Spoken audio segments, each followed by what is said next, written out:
के गार्जियंस है अपने बच्चों को पढ़ाने के लिए कड़ी मेहनत कर रहे हैं, कड़ी सहयोग दे रहे हैं और मुझे विश्वास है कि हमारा भोजपुर जो है इस क्षेत्र में काफ़ी आगे बढ़ेगा। और जब स्कूल से अब घर जाएं तो घर पे भी जो शिक्षक के द्वारा दिए गए होमवर्क हैं उसको प्रॉपर तरीके से करें, अनुशासन में रहें, गार्जियंस की बात को माने। सर, 11वीं शिक्षा सदन में एनुअल फंक्शन में आपको चीफ गेस्ट के रूप में यहाँ पे आमंत्रित किया गया था, क्या? हाँ, ज्ञान रश्मि जो शिक्षा केंद्र है इसके निदेशक महोदय के आग्रह पे हम लोगों ने इनके एनुअल फंक्शन कार्यक्रम में उपस्थित हुए हैं। बहुत अच्छा लगा है। यहाँ पे काफ़ी संख्या में बच्चे और उनके पेरेंट्स और यहाँ के समाज सेवी और मीडिया के सभी साथी यहाँ पर उपस्थित। हम लोगों ने बच्चों से और उनके गार्जियंस से कई सुझाव भी उनका लिया है और उनको कई मार्गदर्शन भी दिया है। हमारे समाज में बच्चे को आगे बढ़ाने के लिए टीचर का बहुत योगदान होता है और हम सभी लोगों ने आग्रह किया है कि शिक्षक और यहाँ के उनके पेरेंट्स दोनों कदम से कदम मिला करके चलेंगे। निसंदेह हमारे भोजपुर के बच्चे हमारे देश का नाम रोशन करेंगे। शिक्षा में कितना सुधार हुआ है सर? क्या आज भी अवेयरनेस की ज़रूरत है? नहीं, निश्चित रूप से शिक्षा हमारे क्षेत्र में लगातार जो है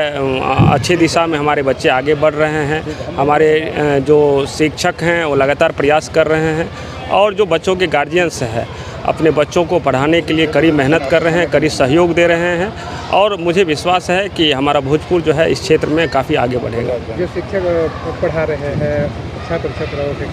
उनके लिए भी कुछ गाइडलाइन? नहीं, हम लोगों ने यही कहा है कि बच्चे नियमित रूप से पढ़ाई करें, जो शिक्षक के मार्गदर्शन है, जो टीचर्स पढ़ाते हैं उनका नियमित रूप से अभ्यास करें और जब स्कूल से अब घर जाएं तो घर पे भी जो शिक्षक के द्वारा दिए गए होमवर्क हैं उसको प्रॉपर तरीके से करें, अनुशासन में रहें, गार्जियंस की बात को माने और टीचर्स से मार्गदर्शन प्राप्त करते हुए अपने समाज और अपने देश का नाम रोशन। आज एनुअल डे मनाया जा रहा था और 31वां साल कैसा सफ़र रहा है और आज जो कार्यक्रम था कौन कौन लोग आए हुए थे? देखिए, ये तो 31 साल का सफ़र जो हमने तय किया, इसमें तो बीच के सफ़र में तो काफ़ी खट्टी मिट्टी जो है स्वाद मिलती रही और आज हम लोग जो वार्षिक उत्सव के रूप में मना रहे हैं इसमें हमारे चीफ गेस्ट में honourable SDM Jagdishpur Sanjeet sir, SDPO Rajeev Chandra sir और हमारे प्राइवेट स्कूल एसोसिएशन के जनरल सेक्रेटरी माननीय मनोज सिंह जी, राजेंद्र हॉस्पिटल के प्रबंधक सर डॉक्टर अनिल कुमार जी, ये लोग हमारे मुख्य चीफ गेस्ट में थे और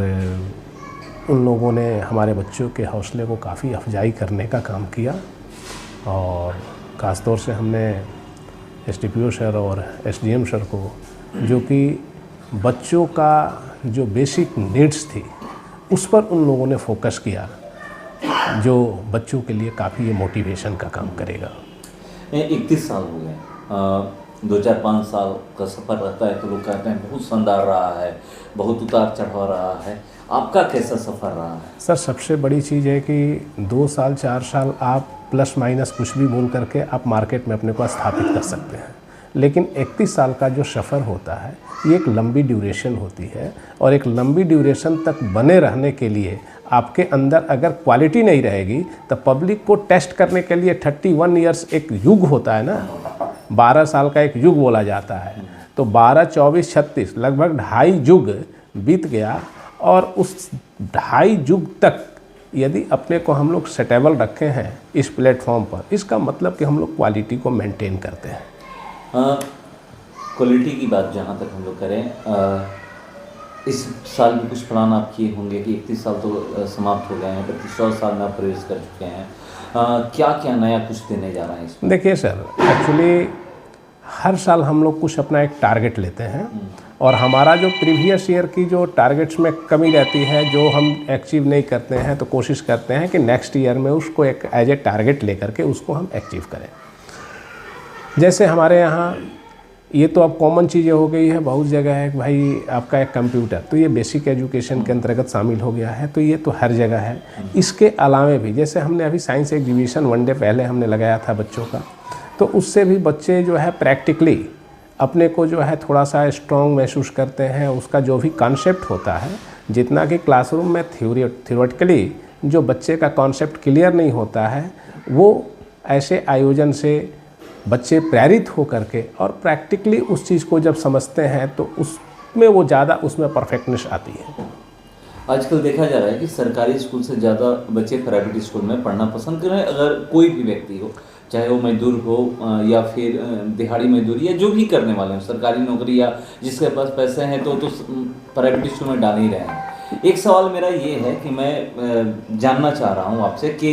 हर चीज़ क्षेत्र में आप लोग पढ़ाई हो या जो भी हो कर रहे हैं, स्पोर्ट्स को लेकर के क्या आपका स्कूल कर रहा है? क्योंकि आज भी लोग कह रहे हैं कि अगर बच्चे आप देख सकते हैं कि सिमट चुके हैं, मोबाइल जब से आया है तब से ग्राउंड पे नहीं जा रहे हैं,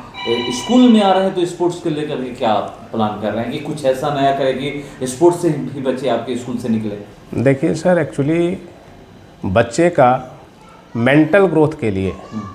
क्लासरूम में स्टडी ज़रूरी है, उसी तरह से उसके फिजिकल ग्रोथ के लिए स्पोर्ट्स भी उतना ही ज़रूरी है। क्योंकि जब तक बच्चे का फिजिकली वो फिट नहीं रहेगा तब तक वो मेंटली वो सही एजुकेशन को एडॉप्ट नहीं कर सकता है। तो मैं समझता हूँ कि फिजिकल ग्रोथ के लिए स्पोर्ट्स पर बच्चों को, और हम लोग प्रॉपर एक बेल डाले हुए हैं हमारा वीकली क्लासेज में, एक बेल हम लोग डाले हुए हैं। चूँकि हम लोग के बच्चे जो आते हैं मैक्सिमम रूरल एरिया से आते हैं, अर्बन से तो आते नहीं हैं, तो ये लोग को तो गांव वगैरह में भी हमारे यहाँ फील्ड उपलब्ध है, अपना फील्ड जाते हैं बच्चे, अपना कुछ करते हैं, और कुछ हम लोग अपने यहाँ स्पेशल बेल डाल करके और हम लोग देते हैं। और साल में हम लोग एक बार एक स्पोर्ट्स डे के रूप में मनाते हैं, और उस स्पोर्ट्स डे में हर टाइप के गेम्स, चाहे वो रस्साकशी का गेम हो, दौड़ की प्रतियोगिता हो, वॉलीबॉल हो, कबड्डी हो, हर टाइप के गेम्स की हम लोग आयोजन करके और बच्चों से हम लोग करवाते हैं, ताकि बच्चे जो है खेल के प्रति भी जागरूक हों। जिस तरह से एसडीपीओ सर ने यहाँ पे छात्र छात्राओं को ब्रीफ किया, क्या इससे पहले भी आप एनुअल डे हमेशा मनाते हैं, चीफ गेस्ट भी बुलाते हैं? क्या ऐसा कोई चीफ गेस्ट छात्र छात्रा? नहीं, पहले से ही देखिए, एक्चुअली हमारा एक पहले से ही प्लानिंग था कि कोई भी ऐसे ही एग्जीक्यूटिव बॉडी को बुलाना है ताकि बच्चे को एक अच्छी मोटिवेशन मिल सके। और इस क्रम में एसडीपीओ साहब या हमारे एसडीएम साहब, ये दोनों ने जो बच्चों को जिस तरह से मोटिवेट किया, यहाँ तक कि कुछ बच्चों को बुला कर के मंच से उन लोगों के ब्रीफिंग में उनकी ओपिनियन भी लिया, और बच्चे भी मतलब उनके ओपिनियन के हिसाब से अपना आंसर जो उनके सामने रखी, तो काफ़ी वो भी प्रभावित थे और बच्चे भी उनसे काफ़ी प्रभावित थे। वो खुद कहे कि मुझे अपनी बचपना याद आ गई, और उस बचपना में बच्चे को एक टारगेट भी उन्होंने दे दिया कि देखो, अगर तुम भी नियमित मेहनत करोगे, यदि डायरी एक बनाओ, उसमें हर 6 महीने तक उस डायरी में अपनी प्लानिंग को लिखते रहो, और फिर जब वो पूरी हो जाए तो फिर अगली डायरी तुम स्टार्ट कर दो।